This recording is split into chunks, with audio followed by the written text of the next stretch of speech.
En biología, de hecho, hay dos grandes interrogantes. ¿Cómo se consiguen nuevas formas vivientes con nuevas estructuras como alas y ojos a partir de vida que ya existe? Y segundo, ¿cómo se originó la vida en la Tierra por primera vez? Hoy sabemos que Darwin pasó la mayor parte de su vida formulando una respuesta a la primera pregunta.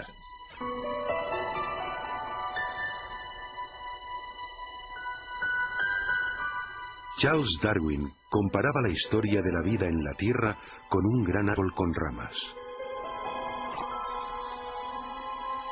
La base del árbol representaba la primera célula viviente, y las ramas eran nuevas formas de vida más complejas que habían evolucionado a partir del primer organismo primitivo. Darwin intentaba explicar cómo se habían originado las ramas del árbol de la vida. Intentaba mostrar cómo la selección natural pudo haber modificado los organismos existentes para producir la gran diversidad de vida vegetal y animal que llena hoy la Tierra. Pero cuando se trataba de la base del árbol, que representa el origen de la vida primera, de la primera célula viva, Darwin tenía muy poco que decir. De hecho, en el origen de las especies, ni siquiera trató la cuestión de cómo la vida pudo haberse originado de la materia no viviente.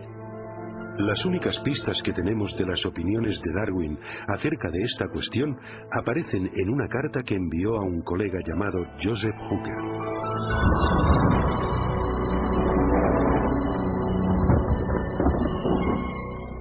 Por lo que respecta a la primera producción de un organismo viviente, si, y oh, qué gran sí, pudiéramos imaginarnos en algún pequeño y cálido estanque con toda clase de sales amoniacales y fosfóricas, luz, calor y electricidad presentes, que se formase químicamente un compuesto proteínico listo para sufrir cambios aún más complejos, hoy esta materia sería devorada al instante. Pero puede que esto no fuese así antes que se formasen criaturas vivientes. En los últimos años de su vida, Darwin hizo poco por desarrollar su idea de que hubiera surgido una célula primitiva de compuestos químicos simples en las aguas primordiales de la Tierra primitiva.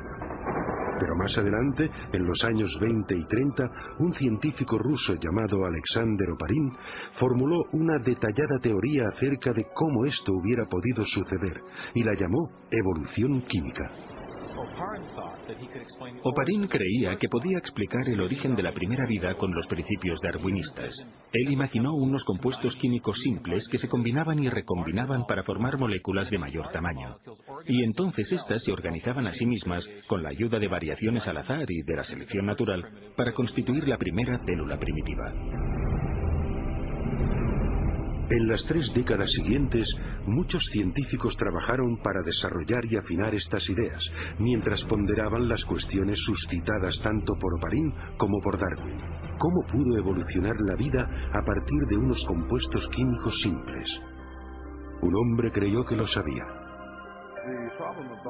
El problema de los orígenes biológicos, por un largo tiempo diría yo, ha sido de un profundo interés para mí precisamente por la escala del problema, por su importancia. ¿De dónde venimos? ¿Por qué estamos aquí? Toda esta clase de preguntas, exploradas desde el punto de vista de la ciencia natural. Desde finales de los 60 hasta principios de los 80, Dean Kenyon fue uno de los teorizadores químicos evolucionistas pioneros del mundo. Y como otros en su campo, intentaba explicar cómo comenzó la vida por un proceso puramente natural. En 1969, Kenyon fue coautor de un importante libro sobre el origen de la vida.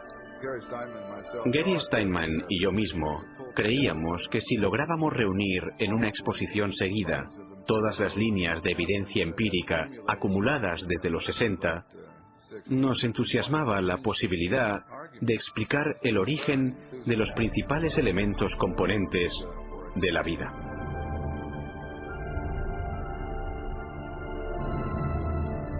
A pesar de su optimismo, Kenyon se enfrentaba con un problema importante. Para explicar el origen de la vida, debía antes explicar el de los ladrillos esenciales de cada célula que ha existido sobre la Tierra, las grandes y complejas moléculas llamadas proteínas.